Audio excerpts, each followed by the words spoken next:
Hello friends, welcome back to Z square classes. रखे आपको सबसे आगे। दोस्तों, आज का ये वीडियो अपने ही चैनल के सब्सक्राइबर सुनील कौर जी के लिए डेडिकेटेड है। इन्होंने कमेंट करके पूछा था कि सर ये बताइए कि जब जज साहब एब्सेंट होते हैं तो कोर्ट किसके हाथ में होता है। मींस जब जज साहब एब्सेंट रहते हैं तो फिर कोर्ट की बागडोर किसके हाथ में होती है।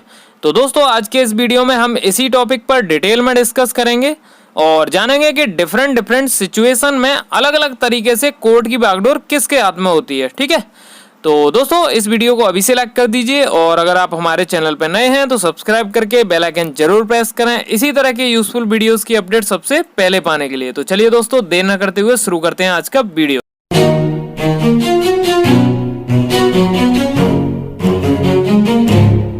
दोस्तों, जज साहब के छुट्टी जाने पर कोर्ट किसके अंडर में रहता है, ये जानने से पहले हमें थोड़ा कोर्ट के स्ट्रक्चर के बारे में जान लेना चाहिए कि प्रत्येक कोर्ट में कितना स्टाफ होता है। ठीक है, तो दोस्तों आपको बताना चाहूँगा कि हर कोर्ट में एक स्टेनोग्राफर, एक पेशकार और मैक्सिमम 3 क्लर्क होते हैं, जिसमें से 1 या 2 सीनियर असिस्टेंट होते हैं और बाकी जूनियर असिस्टेंट। ठीक है दोस्तों, ऐसा भी पॉसिबल है कि स्टाफ की कमी के कारण 3 क्लर्क की जगह 2 या फिर 1 ही क्लर्क काम कर रहा हो।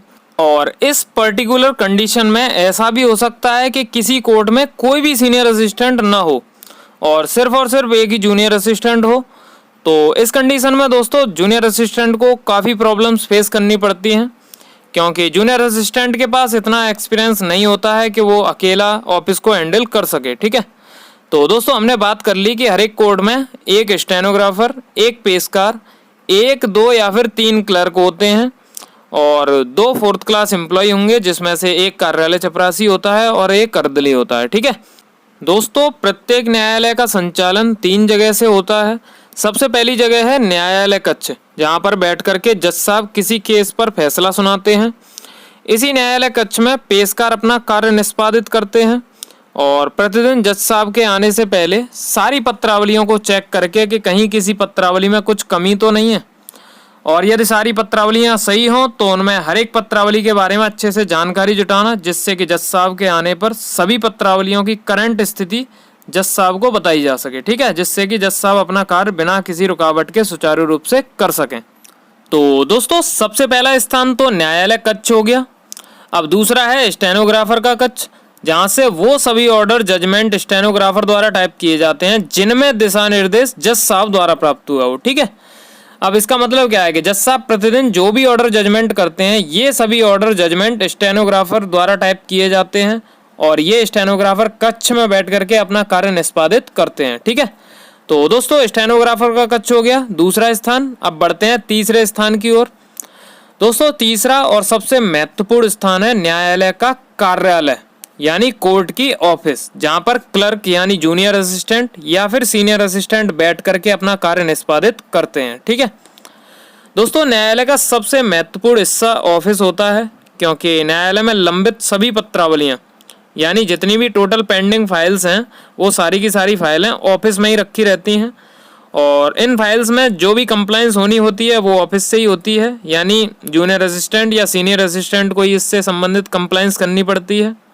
और भी कई सारे काम हैं जो ऑफिस से होते हैं, जैसे कि अगर किसी अभियुक्त का कोई जमानत प्रार्थना पत्र न्यायालय में लंबित है तो इन जमानत प्रार्थना पत्रों को क्लर्क ही जज साहब के सामने पेश करता है, पेशकार नहीं करता। ठीक है, और अगर कोई जमानत प्रार्थना पत्र मान लो अलाउ हो गया तो फिर उस अभियुक्त का रिहाई आदेश जज साहब से हस्ताक्षर करा करके क्लर्क द्वारा ही भेजा जाता है। ठीक है ना, तो दोस्तों न्यायालय में ऑफिस का काफ़ी अहम योगदान रहता है।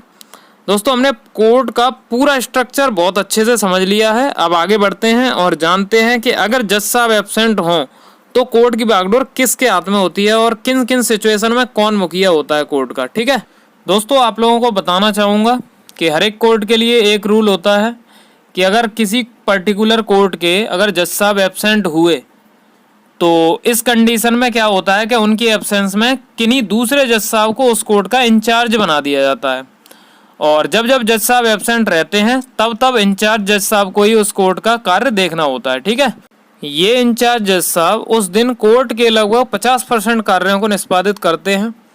अब आप सोच रहे होंगे कि 50% कार्य ही क्यों, तो दोस्तों मैं आप लोगों को बताना चाहूँगा कि कोर्ट के बहुत सारे ऐसे कार्य होते हैं जिनको इंचार्ज जज साहब नहीं कर सकते। जैसे कि प्रतिदिन नियत संपूर्ण पत्रावलियों पर इंचार्ज जज साहब सुनवाई नहीं कर सकते, क्योंकि वो अपनी कोर्ट की भी सुनवाई करेंगे और आपकी भी कोर्ट की सुनवाई करेंगे। तो वो सिर्फ किसी विशेष पत्रावली में यदि कुछ ज़्यादा महत्वपूर्ण कार्य हो तो उसे निष्पादित कर सकते हैं। और भी कुछ इंपॉर्टेंट कार्य हैं जिनको कि इंचार्ज जज साहब करते ही करते हैं, जैसे कि जमानत प्रार्थना पत्रों पर सुनवाई कर सकते हैं। और अगर किसी अभियुक्त का रिहाई आदेश जेल जाना हो तो क्लर्क इंचार्ज जज साहब से हस्ताक्षर करा करके रिहाई आदेश जेल भेज सकता है। तो दोस्तों मोस्टली यही वे कार्य हैं जो इंचार्ज जज साहब उस कोर्ट के जज साहब की अनुपस्थिति में करते हैं। ठीक है। अब दोस्तों यहाँ एक बात आप लोगों के दिमाग में आ रही होगी कि जिस दिन जज साहब एब्सेंट रहते हैं उस दिन पूरा स्टाफ इंचार्ज जज साहब के अंडर में रहता है क्या? तो दोस्तों इसका आंसर है हाँ, क्योंकि ऑफिशियली तो इसका मतलब यही है।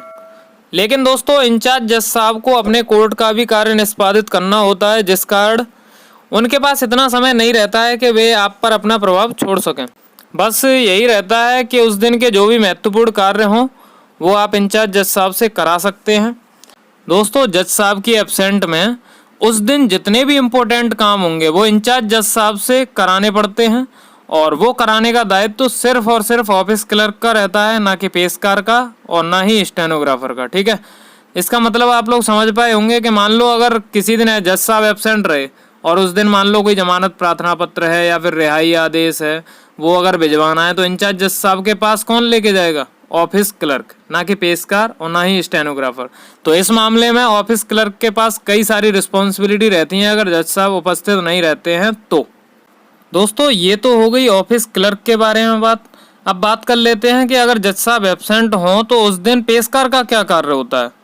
दोस्तों उस दिन की सभी पत्रावलियों में अगली तिथि नियत करने का कार्य पेशकार का ही होता है। ठीक है। और कोई कार्य पेशकार को नहीं करना होता, मोस्टली यही कार्य है जो कि पेशकार को करना पड़ता है। दोस्तों ये हमने बात कर ली पेशकार की बात। अब बात कर लेते हैं स्टेनोग्राफर की। तो दोस्तों जिस दिन भी जज साहब एब्सेंट रहते हैं उस दिन स्टेनोग्राफर को थोड़ा रिलैक्स रहता है, क्योंकि उस दिन स्टेनो को कोई ऑर्डर जजमेंट टाइप नहीं करने पड़ते। लेकिन अगर क्लर्क किसी जमानत प्रार्थना पत्र या अन्य किसी पत्रावली को इंचार्ज जज साहब के समक्ष पेश करेगा और अगर इंचार्ज जज साहब उस पर कोई ऑर्डर करना चाहें तो हो सकता है कि वो अपने न्यायालय के स्टेनो की जगह जिस न्यायालय की जमानत प्रार्थना पत्र या कोई और इम्पोर्टेंट पत्रावली है उसी स्टेनो को उस विशेष पत्रावली का ऑर्डर टाइप करने के लिए आदेश दे सकते हैं। ठीक है।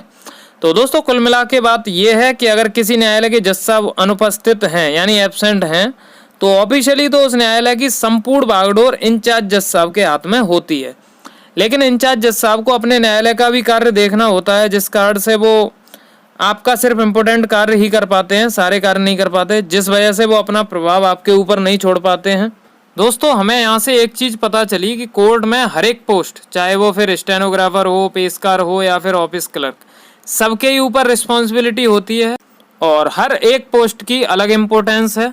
तो दोस्तों कुल मिलाकर के बात यह है कि अगर जज साहब एब्सेंट होते हैं तो उस दिन जितनी भी पत्रावली सुनवाई के लिए हैं उन सभी में डेट लगाने का दायित्व पेशकार का है और वो अपने विवेक से उन सभी पत्रावलियों में अगली तारीख नियत करता है। उस पर किसी का कोई दबाव नहीं होता है, अर्थात पेशकार के ऊपर उस दिन उस कोर्ट का कोई कर्मचारी प्रभाव नहीं जमा सकता। सेम यही स्टेनोग्राफर के साथ है। स्टेनोग्राफर भी उस दिन उस कोर्ट के पेशकार या और किसी अन्य स्टाफ की बात मानने के लिए बाध्य नहीं है। और सेम यही क्लर्क के साथ है। क्लर्क भी अपना कार्य सुचारू रूप से करने के लिए स्वतंत्र है, उस पर भी उस दिन किसी का दबाव नहीं रहता। तो दोस्तों कुल मिलाकर के बात यह है कि जज साहब की एब्सेंस में क्लर्क, स्टेनो और पेशकार तीनों मिलकर के कोर्ट का संचालन कर सकते हैं, लेकिन कोई किसी पर अपना हुक्म नहीं चला सकता। ठीक है। लेकिन हाँ, ये तीनों ही उस दिन इंचार्ज जज साहब के अंडर में कार्य जरूर करते हैं, तो जो आदेश इंचार्ज जज साहब करेंगे उसको तीनों को ही फॉलो करना पड़ेगा, उसमें अगर मगर नहीं चल सकती। ठीक है। तो दोस्तों आई होप आपको आपके सवाल का जवाब जरूर मिल गया होगा।